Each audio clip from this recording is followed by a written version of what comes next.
ازيكم؟ يا رب تكونوا بخير. فيديو النهاردة عن الصدقات. طول ما انت ماشي اتصدق. تصدق بايه؟ بكلمة كويسة، بابتسامة على وشك.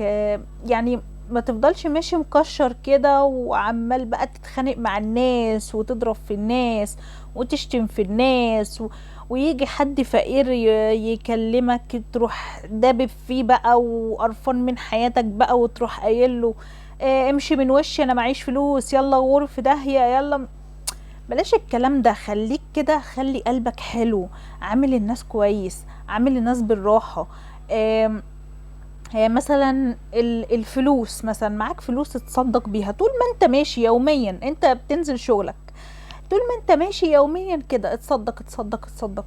حتى لو بجنيه، لو معاك جنيه عادي مفيش مشكلة، اديه لحد محتاج وانت ماشي. وانت رايح وانت جاي من الشغل اتصدق، يعني لو تقدر بجنيه، بأي حاجة. برضو في الحيوانات، مش بس البني ادمين يعني. القطة مثلا، انت اكلت زبادي بالليل، العلبة الزبادي دي اغسلها وحط لها فيها مية الصبح وانت ماشي كده هتشرب، يعني هي هتبقى فرحانة جدا وهي بتشرب، وربنا هيكتب لك ثواب كبير جدا. عندك شوية رز فاضوا في البيت، حط لها شوية رز القطة دي، حط للكلب اكل، حط للكلب والقطط مية. وبالذات بقى في شهور الحر اللي هي بتبقى حر قوي دي، وفي كل الاوقات حط لهم ميه كده على جنب. تصدق كده بنية كده كويسة، ان ربنا يفرج همك، ان ربنا يغير احوالك لاحسن حال. الصدقة دي حلوة جدا يا جماعة، ان انت تبتسم في وش حد دي جميلة قوي. ان انت تتكلم مع حد كويس دي حلوة قوي، ان انت محدش يزعل منك من طريقة كلامك دي جميلة قوي، ان انت تطبطب على حد وهو محتاج في وقت كده هو متضايق فيه وانت تيجي تطبطب عليه كده، دي كبيرة قوي. الحاجات دي كلها صدقة يا جماعة، مش فلوس وبس ومش بني ادمين وبس، لا، في القطط والكلاب والحيوانات. الحيوانات دي روح. في ناس بتعتبر ان الحيوانات دي حاجة كده يعني نكرة. دي روح، دي حاجات بتتنفس زينا. ربنا قال في القرآن امثالكم. فدول زينا والطيور زينا، وكل يعني فيهم نفس بيتنفسوا، فيهم روح، فاحنا نتعامل معاهم بحاجة كويسة، نحط لهم اكل ونحط لهم مية. لو حد مثلا لقيناه بيضرب حيوان نقول له لا كده غلط، اللي انت بتعمله ده. لو طفل صغير ومش فاهم وبيضرب حيوان ما نسيبوش ونمشي كده، ولا يا ابني بص ده كده غلط، نفهمه. ممكن يكون طفل ومش فاهم يعني الكلام ده، احنا نفهمه بالراحة، نقول له حرام ده الحيوان ده كذا، تحط له مية تأكله.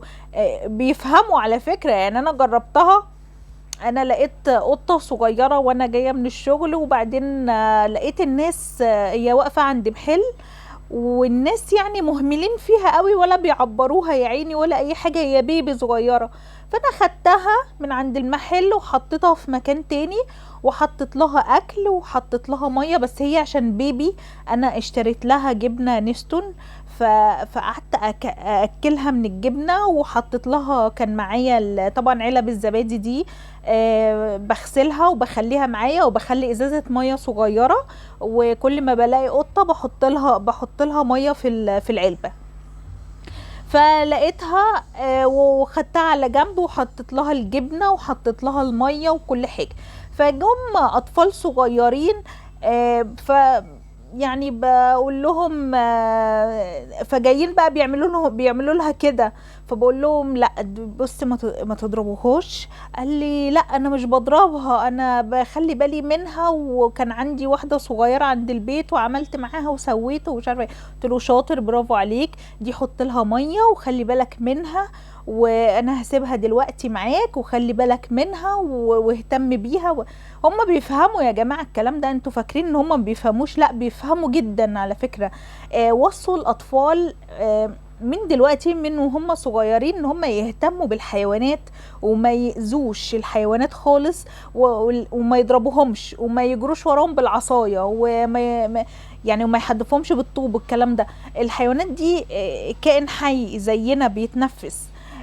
وبيتوجعوا وكل حاجة يا جماعة. انت لما بتتعور كده في ايدك انت بتصوت وبتبقى مخنوق ومتضايق، هم بيتعوروا وبيتكسروا ورجلهم بتتكسر وايديهم بتتكسر وبيبقوا ماشيين يا عيني بيعرجوا في الشارع ومحدش حاسس بيهم ولا اي حاجة.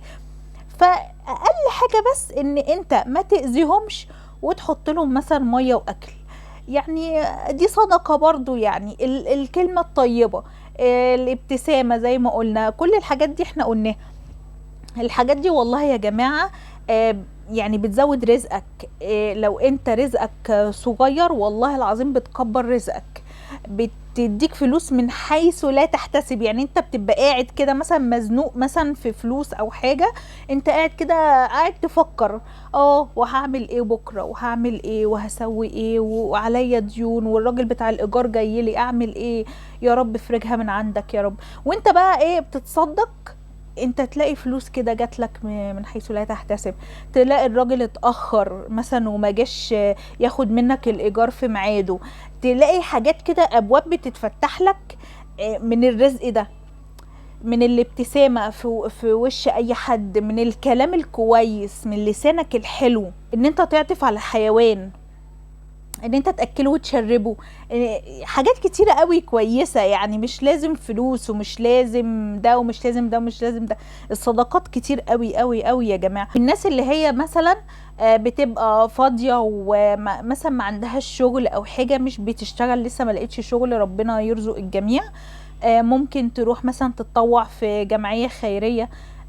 بيروحوا مثلا حوالي يعني مش عارفه بيروحوا مثلا يوم الجمعة بس تقريبا، مثلا يروح يوميا عادي.